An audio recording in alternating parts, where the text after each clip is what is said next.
Hello everyone, today I'm going to be doing my review of Creed 3. Now to prep for this video, I watched every Rocky and Creed movie for the first time, so expect a ranking of that coming very soon. But I was super hyped for this movie after watching all those, and I'm very excited to talk about it. Now this will be a full spoiler review, so if you have not seen the film, go to theaters, check it out. But if you have seen it, let's get right into things.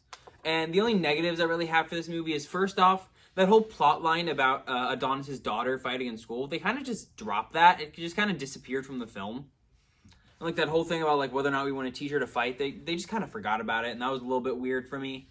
Just a little gripe, but like it was still nice to have the development with his daughter, but like, okay, they just kind of forgot that. And I'd wish they used more Rocky music. Like the main Rocky theme is the first time it's never used in a film, and they definitely used a little bit of the music near the end with Victory. And I did like the movie that, like, it's the first movie without Rocky, so naturally it'd be the first movie without his theme. It just felt a little absent without it. And then, honestly, this is something a lot of people complain about. I didn't really mind the absence of Rocky. It doesn't feel like, I can't see how he would have really fit into the story other than just having Sylvester Stallone. And so while he is missed, I feel like this is probably the best film for them to be the first one where they just include him. But anyway, on to the positives. And first off, this movie is just, like I was saying, it doesn't have Rocky in it, but it is so clearly Adonis' story, tying into his past, dealing with his family, dealing with his success and failures, nothing to do with Rocky. And honestly, I thought the movie was all the better for that. And it really helped him grow as a character, and I think it made him so much more likable and understandable. And I've always loved Adonis Creed. Michael B. Jordan's fantastic, but I think this is the best he's done performance-wise. And then Jonathan Majors as Damien is possibly the best villain of the franchise. I love Apollo Creed. He's so much fun. But Damien Anderson is just understandable. It's personal. He connects back to the history of the boxer, to Adonis. For like, this is the first time in the franchise they've had a good history for years. And I thought that really tied into the story.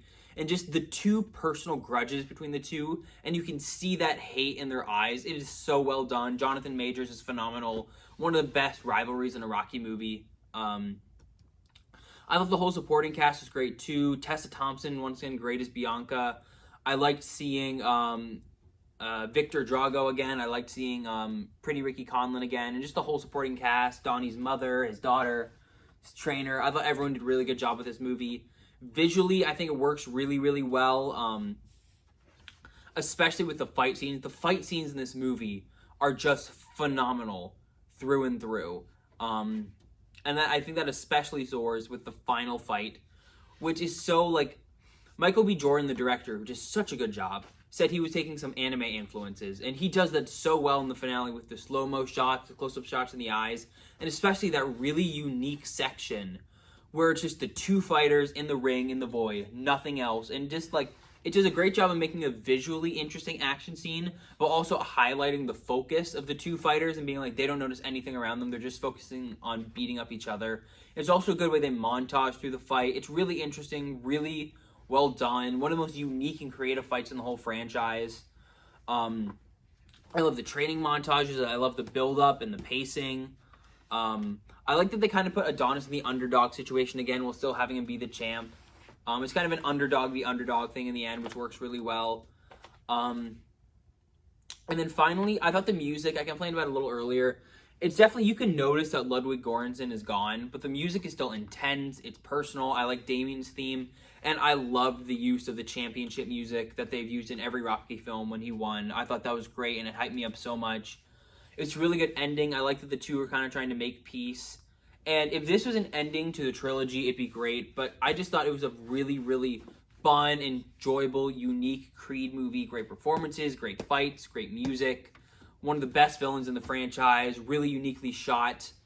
And I just had a fun time with it. Of course, some little criticisms, but I thought it was just such a fun movie. And as of now, it's my favorite movie of the year so far. So I would give Creed 3 a 9 out of 10.